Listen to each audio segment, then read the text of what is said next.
Y cuando Pablo vino con su esposa Silas, entonces... Pastor, pero Silas no era la esposa de Pablo. ¿Por qué dice eso? No, Escúchame. Si yo digo que Silas era la esposa de Pablo, entonces Silas era la esposa de Pablo. A ver, pastor, pero es que Silas era un hombre, pastor. ¿Cómo va a ser la esposa de Pablo? Y Pablo era soltero. Silas era la esposa de Pablo. Tapo, remacho y no juego más. Pues si usted lo dice.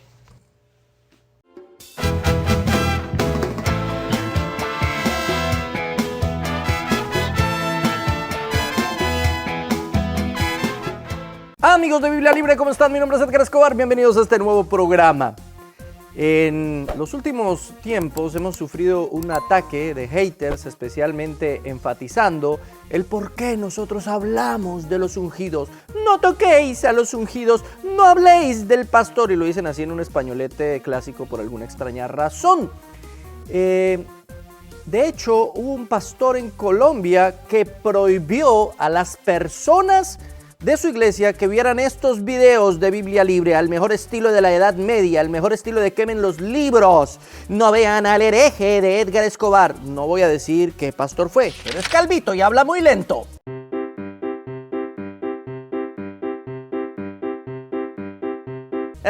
Por eso vamos a examinar hoy 3 ejemplos de pastores que de diferente forma expresan este mismo concepto. El concepto de no toquéis al ungido. Es incorrecto hablar mal de los pastores.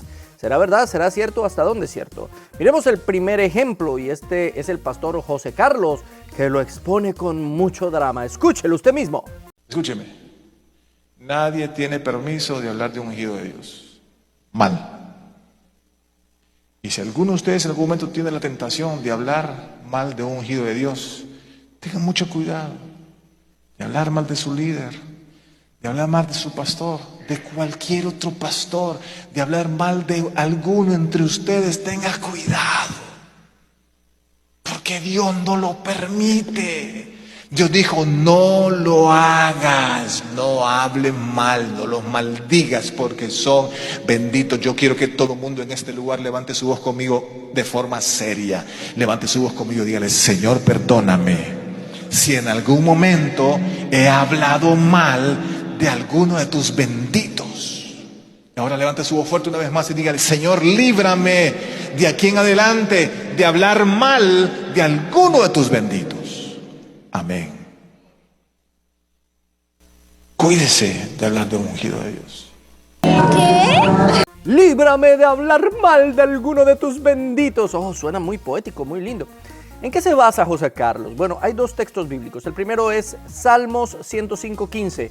No toquéis, dijo, a mis ungidos, ni hagáis mal a mis profetas. Y ese texto tiene un texto paralelo histórico.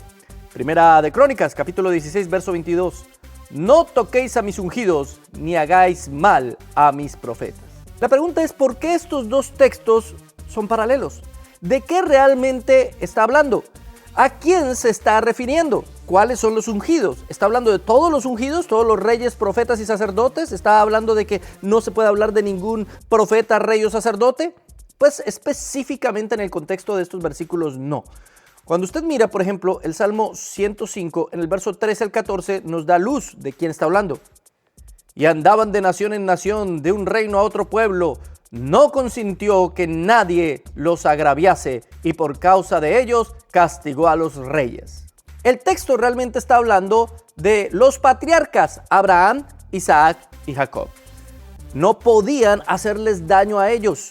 Era la advertencia que Dios había dado, es decir, a su pueblo. Finalmente ellos son los patriarcas del pueblo de Israel.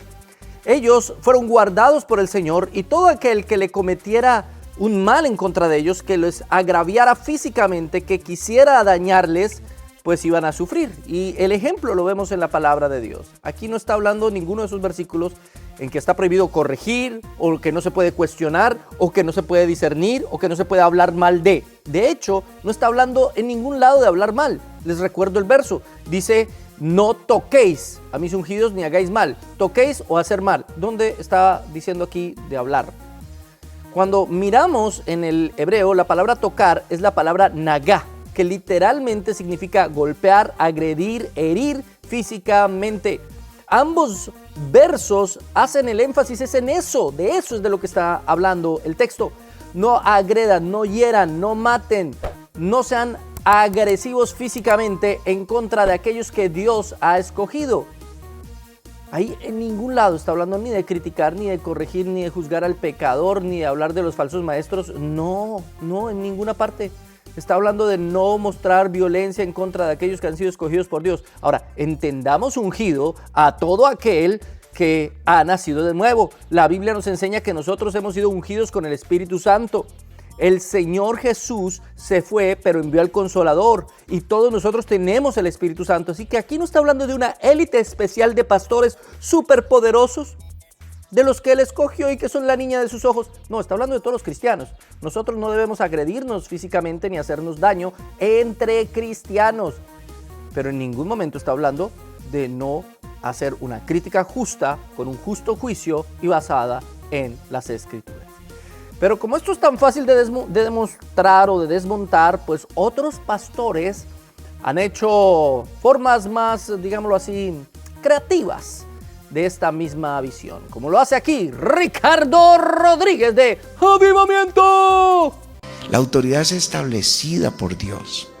Yo estaba, como ustedes, sentado en una reunión más o menos así de grande, y el pastor había habido una división muy fuerte, gente criticando mucho, y entonces él dijo, vamos a jurar fidelidad, vamos a poner la mano sobre la Biblia, vamos a jurar fidelidad. Ya con la cara que te mira Conan. Claro, yo enseguida recordé pues que no podemos jurar, nuestro sí sea sí, nuestro no sea no. Entonces yo estaba sentado y yo me iba a parar para decirle, pastor, no juremos porque es un pecado. No era la forma correcta. Pero cuando me fui a parar, el Espíritu Santo me estremeció. Uy, no lo puedo creer.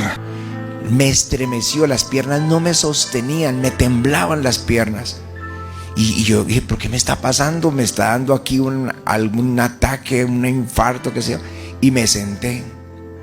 Y cuando ya hasta que se aquietó, cuando ya estaba tranquilo, volví a levantar. Vamos a penetrar en la ficción. Dar la mano y a pararme para decir eso. Y volvió y el Espíritu me sacudió.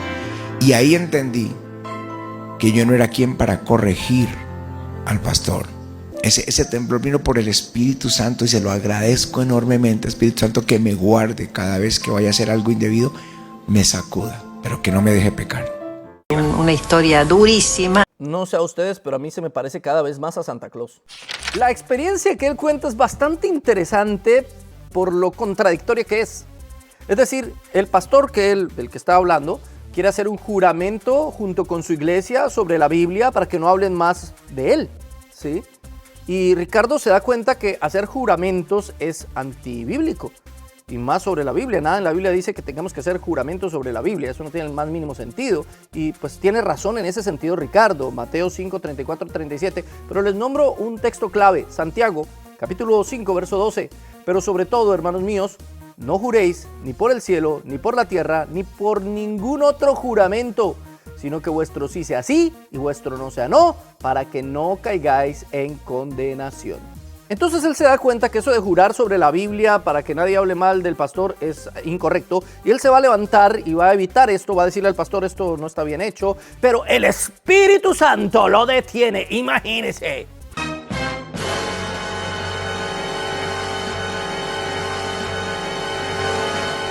Esto no tiene el más mínimo sentido. ¿Cómo lo va a detener el Espíritu Santo de hacer algo que el Espíritu Santo mismo ordenó que hiciera? O sea, ¿cómo es posible que nos esté diciendo Ricardo Rodríguez que el Espíritu Santo se contradice a sí mismo? ¿Por qué? Porque el Espíritu Santo dice en Hebreos 3:13, antes exhortaos los unos a los otros cada día, entre tanto que se dice hoy, para que ninguno de vosotros se endurezca por el engaño del pecado. El Espíritu Santo nos ha mandado a exhortarnos los unos a los otros sin consideración de si es el pastor o es el líder de aquí o es el líder de allá. Todo esto se basa en una experiencia de él subjetiva. Es una experiencia de Ricardo Rodríguez, pero no se basa en ninguna parte, en ningún texto bíblico. Y si yo le digo a Ricardo, yo tuve la experiencia que el Espíritu Santo me dijo, levántate y emite un juicio de valor alrededor de lo que estos falsos maestros han dicho, entonces ¿quién tiene la razón? O el Espíritu Santo está jugando con usted, le dice una cosa y a mí me dice otra. Por eso es que no podemos basar nuestros conceptos bíblicos en subjetividades o experiencias, sino en lo que la palabra enseña. Y la palabra enseña en el Salmo 141:5, que el justo me castigue será un favor y que me reprenda será un excelente bálsamo, que no me herirá la cabeza, pero mi oración será continuamente contra las maldades de aquellos. Que el justo me castigue y me reprenda será un favor, será un bálsamo. Que se haya levantado, si es que era un siervo del Señor, obviamente, Ricardo Rodríguez, y le diga, pastor, mira, estás haciendo algo que no es debido, esto no es bíblico, está contrario a las Escrituras. Eso le hubiera sido un favor, dice el Espíritu Santo, dice la Biblia. Así que o el Espíritu Santo te está diciendo mentiras y se está contradiciendo, que no es lógico porque el Espíritu Santo es Dios, o el Espíritu que te habló, Ricardo, no es el del Espíritu Santo, o sea, te habló otro espíritu diferente. Y es que el Espíritu Santo reafirma esto.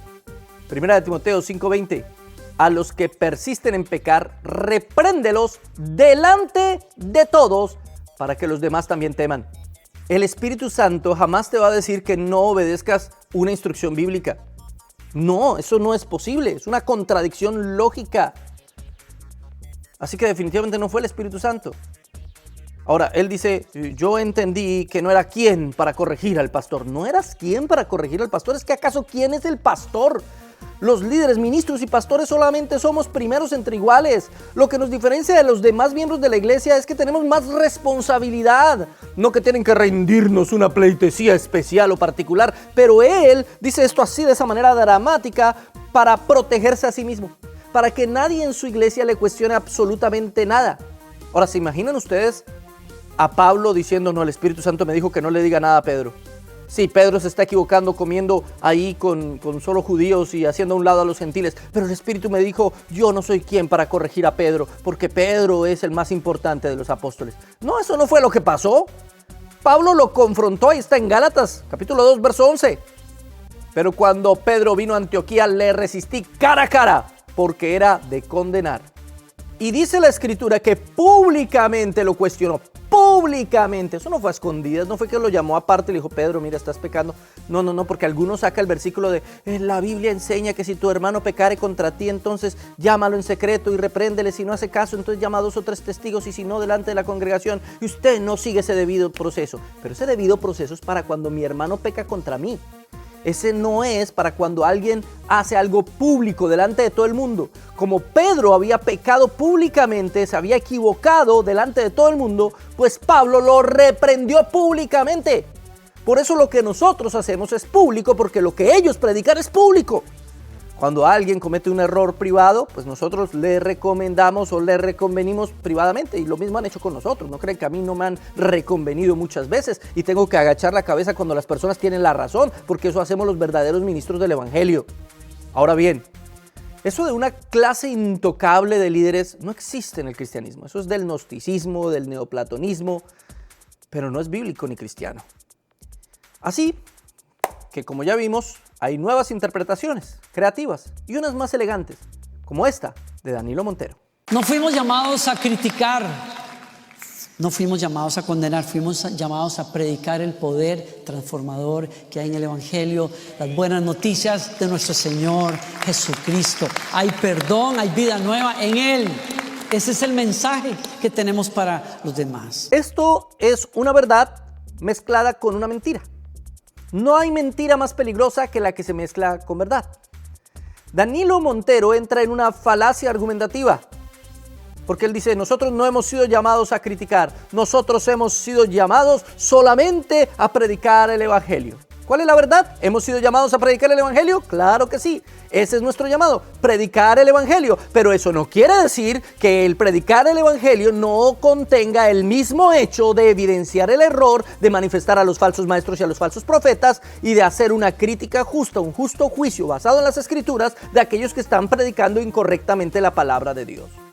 Pero claro, suena muy devoto, suena moralmente muy bueno, suena posiblemente muy santo, pero no tiene nada que ver con lo que realmente la palabra enseña.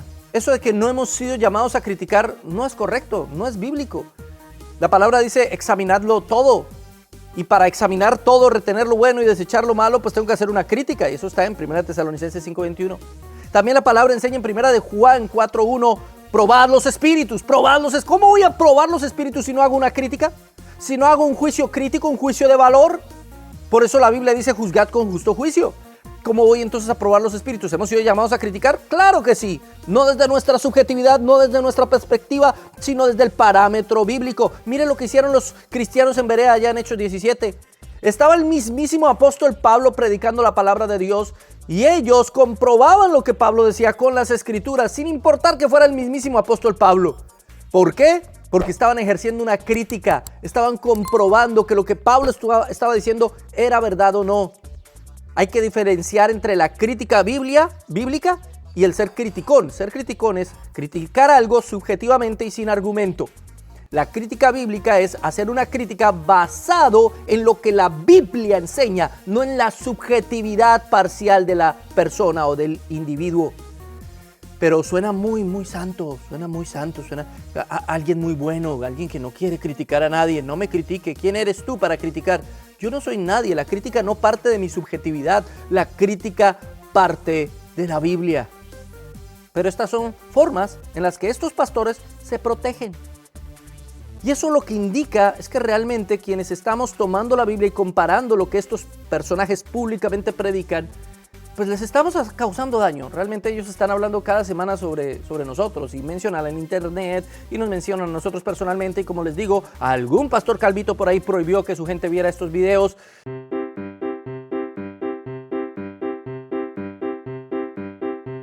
Al mejor estilo de la Inquisición de la Iglesia Católica, ¿no? Es la misma cosa, es la misma idea. No lean esos libros, no vean esos videos. Es exactamente la misma idea. Mis hermanos queridos, nosotros tenemos la capacidad de escudriñar las Escrituras. Vean todos los videos de todos los que quieran, hermano. Yo no les voy a decir no vean los videos de Corson, los de Ricardo Roth, no véanlos, pero compárenlos con la Biblia. Comparen lo que ellos enseñan con las Sagradas Escrituras. Finalmente las Sagradas Escrituras son las que tienen la verdad. Comparen lo que nosotros estamos diciendo con la Biblia. Y si yo me equivoco, hermano, con amor y sabiduría, exhórteme si es un tema secundario. Pero si es un tema primario, hermano, llámeme la atención fuerte. Si es un tema fundamental de fe, hermano, hágalo, tranquilo, hágalo. Y si es el Espíritu Santo el que le está usando a usted para hacerlo, pues seguramente yo tendré que inclinar mi cabeza y reconocerlo. Pero estas personas no reconocen nada y lo que hacen es usar la vieja confiable, ¿no? No toques al ungido. ¿Qué opina usted? ¿No podemos tocar al ungido? ¿Quién es realmente el ungido? No podemos criticar, no podemos emitir juicios de valor. Colóquelo aquí en la caja de comentarios. Comparta este video por todas las redes sociales para esas personas que están siendo abusadas por sus pastores espiritualmente, para que se den cuenta que ellos también tienen criterio y pueden opinar. Gracias por estar con nosotros aquí en Biblia Libre.